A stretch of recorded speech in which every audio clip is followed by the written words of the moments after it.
What's the maximum number of watches you should have in your collection? The short answer is 12. At least, that was the conclusion from the discussion we had with other watch enthusiasts a couple of weeks ago. Of course, the answer is not as simple as that. Let me first tell you my story.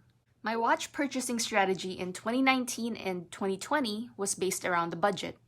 I stopped paying for gym membership and reallocated that budget into watches. Throughout the year, if I saw something I thought was interesting, and if it fit the budget, I would get it.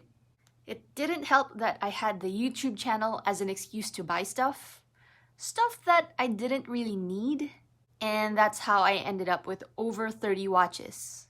While I did satisfy my curiosity and learn more about watches and had more content to share on this channel, I know that I kinda went overboard. Do I regret it? A little bit. I think going overboard is a common thing among watch enthusiasts. Some people, I've heard, have gone as far as 300 watches. So let me tell you the reasons that came up during the discussion why you shouldn't go overboard. Number 1, the anxiety or guilt of not wearing them. When I have watches that I haven't worn, I feel guilty for not maximizing them. I feel guilty for wasting money, guilty for succumbing to the consumerism culture, guilty for the environment, guilty for the wasted batteries on my quartz watches. Having all these running at the back of my mind adds to the anxiety. It's added stress for an already stressful life. I know watches are inanimate objects, but I kind of feel like they feel neglected, you know? Number 2, selling watches is hard. Some people have the talent for flipping watches for a profit. Unfortunately, I do not have that talent. To me, selling watches at a huge loss is not worth the headache and the risk, especially if you're selling affordable pieces. I would rather just pass the watch on to a family member, someone I love who will enjoy the piece, rather than some stranger. Hopefully, you have someone you love that will appreciate watches as much as you do. Of course, with sought-after luxury watches, it's a different story. Unless you've got luxury stainless steel sports watches, you're almost always going to take a hit. Number 3, getting insurance is a hassle. This one might not be applicable to all markets since not everyone gets insurance for their valuables. However, the more valuables you have, the more you have to pay to get them insured. Basic homeowners insurance coverage only covers up to a certain amount, so if you have valuables beyond that amount, you have to pay extra.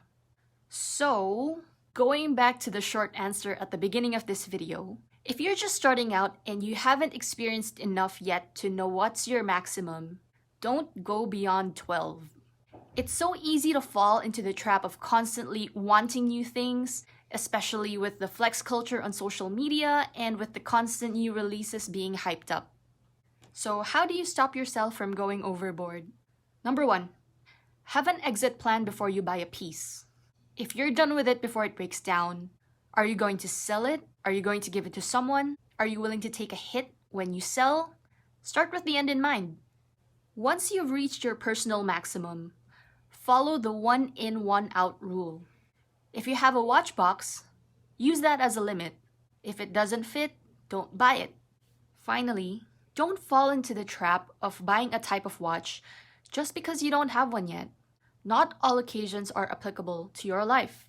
For example, you don't need a dress watch if you don't go to a lot of fancy events. Buy what you like and what you will use. Just because you like it and you have the funds doesn't mean you have to buy it. But you know, everything I've said is just guidelines. Even the number 12 is just a guiding number. Do what makes you happy. Even I have a hard time trying to curb my purchasing habits, but this year in 2021, I'm really trying hard not to buy new watches. So comment below, if you are an experienced watch enthusiast, where are you now in your collection? And what's your ideal maximum number of watches? What strategies do you use so you don't go overboard? In the meantime, if you want to see how badly I've gone overboard in 2020, check out my State of the Collection poem video right here.